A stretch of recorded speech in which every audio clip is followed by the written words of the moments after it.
Hi, welcome back to the channel. I'm Michelle, and today I wanted to share with you my most recent gluten-free finds. If you're new here, we are a gluten-free family of 5. My 5-year-old daughter has celiac disease, so we are gluten-free for medical reasons. But these are the things I've recently come across that I was really excited about and worked out really well, so I'm going to turn you around and show you what we have. These are my recent gluten-free finds. So the first one is the big one here, is a gluten-free bread maker. Now, I've searched a lot on options for gluten-free bread.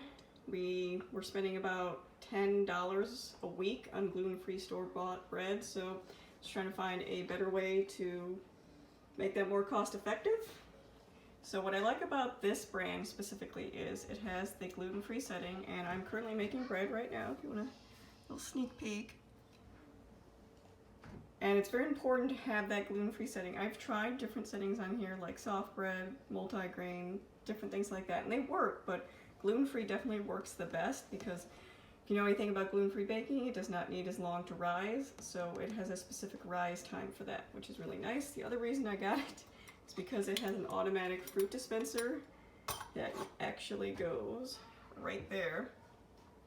So it will drop whatever fruit or nuts or whatever you want to put in it at the appropriate time. You don't have to worry about a timer or when to put it on, because my oldest really missed raisin bread.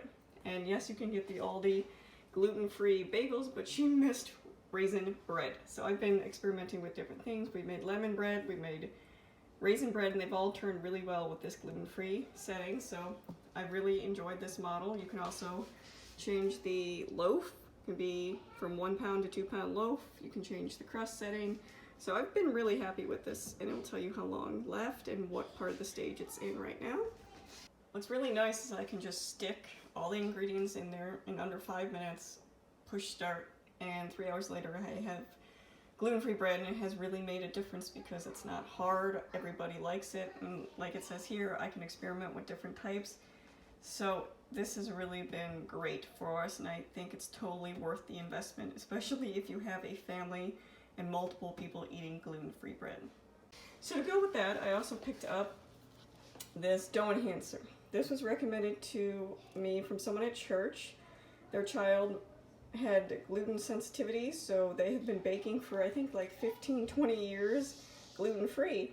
So they said this really helps in baked goods like breads, muffins, cakes, things like that. It really helps it rise, and it has the most, let's see if I can get that to focus, simple ingredients in it, because the lack of gluten makes it difficult for breads to rise, but it also makes it more crumbly and sometimes harder. This really helps as a more natural preservative, and it helps activate the yeast better. And I've definitely noticed a difference using this. I will insert a picture of my most recent gluten-free bread I made. But this, I think, is a game changer when it comes to making your own gluten-free bread. And I've also used it in cakes and muffins, and it has really helped the bread rise considerably. So that is one of them. Most recently, we found a pack of Zevia at Costco. It was a variety pack. You got the cola, the Dr. Zevia, so it's like Dr. Pepper, and the root beer. My daughter is currently using this one, so it was in the fridge with the lid. But what I really like about this is it's a great alternative to soda. My kids and I don't actually drink pop, but my husband still does. So this is a great alternative for him. But what I really like is it's certified gluten-free, which is important because, as you can see here, it has natural flavors, and you have to be careful with anything that says natural flavors if it's not labeled gluten-free. But this tastes very similar to pop, which makes me wonder why the pop manufacturers put all that junk in it.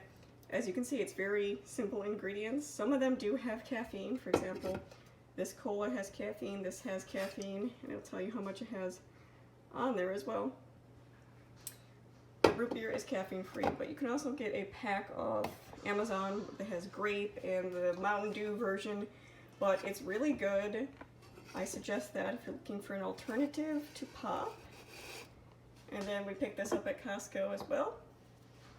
It is free of all those things and gluten-free. I believe it says in the back.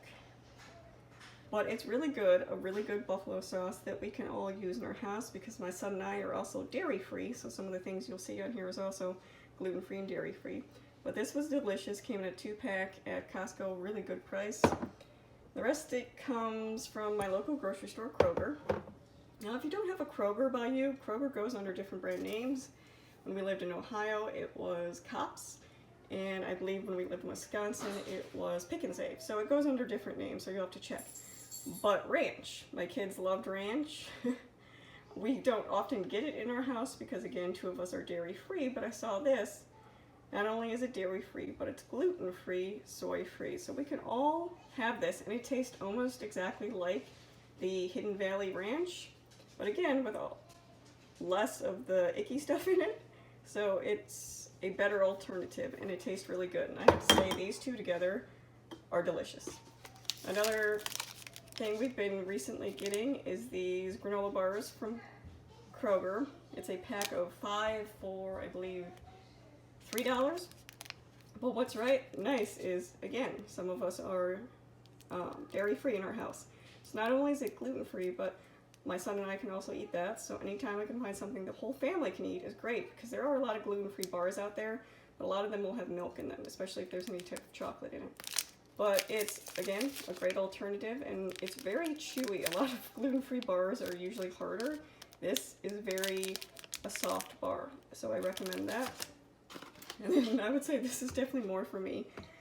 But again, this I found recently. It is gluten-free. Now, the regular snack pack of pudding is usually gluten-free.